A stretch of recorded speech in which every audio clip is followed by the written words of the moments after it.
আসে তার মায়ের চোখের জল মোছানোর লোক পেল, লাল হটে গেছে বাংলার মাটিতে। প্রতিদিন মা বোনদের সম্মান ধুলোয় ভুলণ্ঠিত হচ্ছে। সেই সম্মান রক্ষার জন্য কেউ কোনো কথা বলল? আসলে উদ্দেশ্য একটা, যেন তেন প্রকারে আরএসএস তৃণমূলের উদ্দেশ্য একটাই, লাল ঝান্ডাকে বাড়তে দেওয়া যাবে না, বামপন্থী আদর্শকে বাড়তে দেওয়া যাবে না। তার কারণ কি? ওরা ভালো করে জানে লাল ঝান্ডা রাস্তায় নামা মনে, লাল ঝান্ডা মানুষের রায় নিয়ে সরকারে আসা মনে রুটি রুজির কথা বলবে, স্বাস্থ্য শিক্ষা কর্মসংস্থানের কথা বলবে। তাই লাল ঝান্ডাকে সরিয়ে দাও। আর লাল ঝান্ডাকে সরালে সুবিধা কি? মানুষে মানুষে ভাগ করে দাও, কখনো হিন্দু কখনো মুসলমান, এই নিয়ে মানুষকে ভাগ করে দাও, মানুষকে আলাদা করে দাও, যাতে ওদের এজেন্ডা নামাতে সুবিধা হয়, যাতে আম্বানি আদানি আমাদের মাথার উপরে বসে আমাদের ঘাড়ের রক্ত চুষে মুনাফা লুটবে, আর গরিব মানুষ যারা দিন আনে দিন খায় তারা ফসলের দাম পাবে না। এই বিল যাতে পাস করতে সুবিধা হয়, তাই লাল ঝান্ডাকে নিকেশ করে দাও।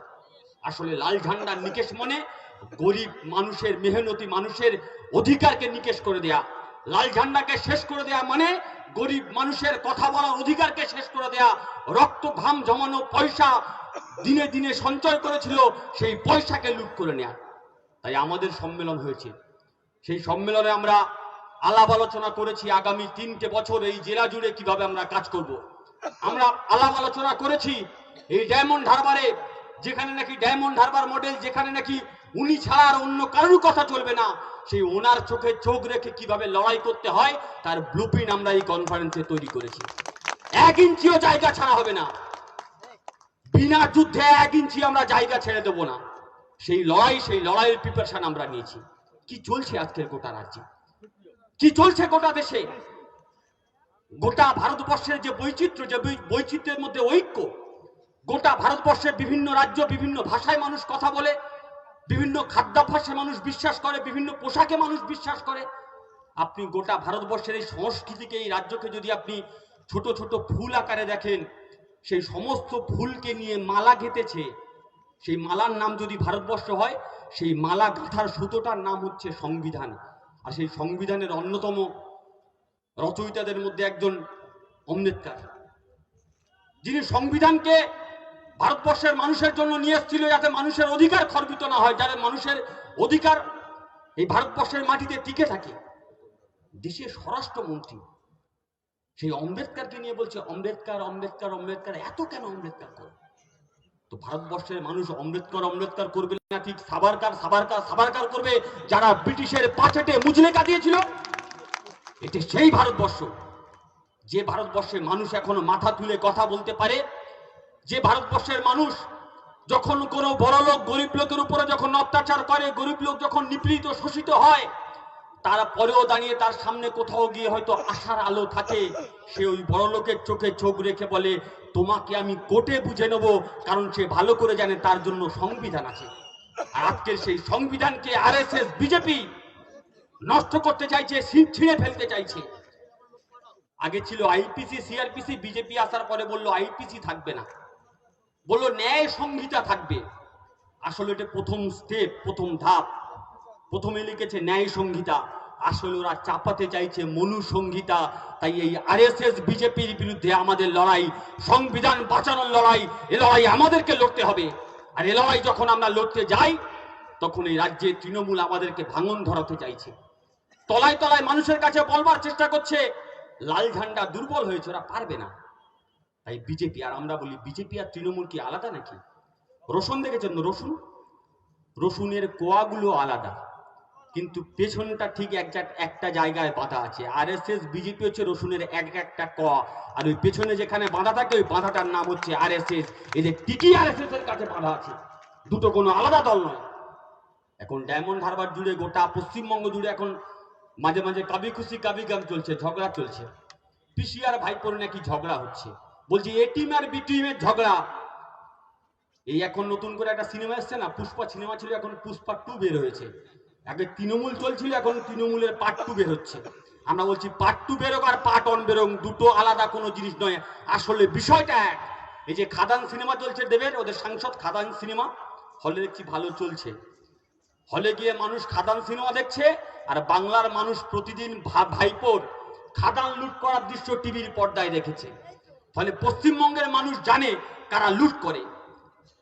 মানুষ যাদেরকে ভরসা করছে। এই তিলোত্তমার ঘটনা ঘটলো, শুধু কি তিলোত্তমা, এখানে তিলোত্তমার ঘটনা ঘটেছিল, হাতরাসেও ঘটনা ঘটেছিল। ওখানে বিজেপি আরএসএস কোনো প্রতিকার করেনি, এখানে তৃণমূলও কোনো প্রতিকার করেনি। বাংলার মানুষ, অসংখ্য মানুষ, মা বোনেরা প্রতিদিন রাস্তায় নেমেছিল বিচারের আশাতে। ভেবেছিল সিবিআই দায়িত্ব নিয়েছে, বোধহয় কোনো সুবিচার হবে। দেখলাম সেই সিবিআই এমন চার্জশিট দিয়েছে, সেখানে জামিনে ছাড়া পেয়ে গেল। আসলে সিবিআই দিয়ে কিছু হবে না। আজকের সিবিআই হাত থেকে আপনারা ছাড়া পাচ্ছেন, বেকসুর খালাস পাচ্ছেন। ওই যে কেসটা যে তিহার জেলে শুয়েছিল, আবার বীরভূমে ফিরে এসছে, কেন ছাড়া পেয়েছে? বললো কেসটার বিরুদ্ধে যা যা অভিযোগ ছিল সেগুলো বাংলায় লেখা ছিল, ইংরেজিতে ট্রান্সলেট করতে পারিনি, সেজন্য আমরা কোর্টে জমা দিতে পারিনি, সেই কারণে কেসটা জামিন পেল। আমরা বললাম বাংলা থেকে যদি ইংরেজিতে ট্রান্সলেট করতে দরকার হয় এসএফআই কে বলবেন, এসএফআই অনেক শিক্ষিত লোক ছেলেপুলে আছে, প্রেসিডেন্ট যাদবপুর জেএনইউতে কাজ করে, আমরা ট্রান্সলেট করে দিতাম। আপনারা সিবিআই চাকরি করছেন কেন? সেটিংটা কোথায় বুঝতে পারছেন? এখন শুভেন্দু মনে মনে ভীষণ চিন্তাতে আছে, আর মনে মনে গুমরাচ্ছে যে আমি তো চুরি করে চোরের হাত থেকে বাঁচার জন্য, সিবিআই হাত থেকে বাঁচার জন্য বিজেপিতে ঝাঁপ দিয়েছি। আর এদিকে পিসি নিজের মতো করে সেট করে ভাইপোকে বাঁচিয়ে নিল, কুণালকে বাঁচিয়ে নিল, এই সন্দীপ ঘোষকে বাঁচিয়ে নিল, কেন তৃণমূল ছেড়ে বিজেপিতে এলাম। ফলে সেটিং বিজেপি তৃণমূলের সেটিং আছে। আমরা বলছি সেটিং এর বিরুদ্ধে জনগণ রুখে দাঁড়াবে। আজকে আপনি সিবিআই চার্জশিট থেকে ছাড়া পেয়েছেন, কিন্তু মনে রাখবেন জনগণের আদালতে একদিন বিচার হবে, জনগণ বিচার করবে। আর সেই জনগণের আদালতে বিচার করবার জন্য আমরা এই সম্মেলন থেকে যে সিদ্ধান্তে উপনীত হয়েছি, আমরা আহ্বান জানাচ্ছি ডায়মন্ড হারবার লোকসভা কেন্দ্রের মানুষের সামনে, আসুন একসঙ্গে রুখে দাঁড়াই। এই ভাইপোর মডেলের বিরুদ্ধে বিকল্প মডেল আমরা খাড়া করি। কদিন আগে লোকসভা নির্বাচন হয়েছিল, বলেছিল রাজশাস্ত্রীর এত হাজার হাজার কোটি কোটি টাকা খরচা করেছি। আমতলা দিয়ে বিবিরহাটের দিকে একবার যাবেন, আপনি রাস্তাতে অটোতে করে যাচ্ছেন না রাস্তাতে নৌকাতে করে যাচ্ছেন আপনি বুঝতে পারবেন না। ওটা রাস্তা না ওখানে জলাজমি হয়েছে আপনি বুঝতে পারবেন না। সেই টাকা কোথায় গেল? ফলে বিকল্প মডেলের, এই বিকল্প মডেল নিয়ে আসতে পারে একমাত্র বামপন্থীরা। বেকার যুবকের কাজের স্বপ্ন ফিরিয়ে দিতে পারে একমাত্র বামপন্থীরা। গোটা পশ্চিমবঙ্গে যে শিক্ষা ব্যবস্থা শেষ করে দিয়েছে, নতুন করে আবার আমাদের বেকার যুব সমাজের শিক্ষায় শিক্ষিত করতে পারে একমাত্র লাল ঝান্ডার পার্টি। তাই আসুন এই সময়কালে দাঁড়িয়ে এই তৃণমূল আর বিজেপির বিরুদ্ধে একসঙ্গে কাঁধে কাঁধ মিলিয়ে লড়াই করতে লাল ঝান্ডাটাকে আবার শক্ত করে ধরি। সমাজের সমস্ত অংশের মানুষকে ঐক্যবদ্ধ করবার লড়াই, সেই লড়াইয়ে ওই যে কবির ভাষায় ইহাদের পথে নিতে হবে সাথে, দিতে হবে অধিকার। সেই অধিকার রক্ষার লড়াইয়ে আপনারা এগিয়ে আসবেন এই আহ্বান জানিয়ে সবাইকে আবারও সংগ্রামী অভিনন্দন, যথাযোগ্য শ্রদ্ধা সম্মান জানিয়ে আমি আমার কথা শেষ করলাম। ইনকলাব জিন্দাবাদ, ভারতের কমিউনিস্ট পার্টি, মার্ক্সবাদী জিন্দাবাদ।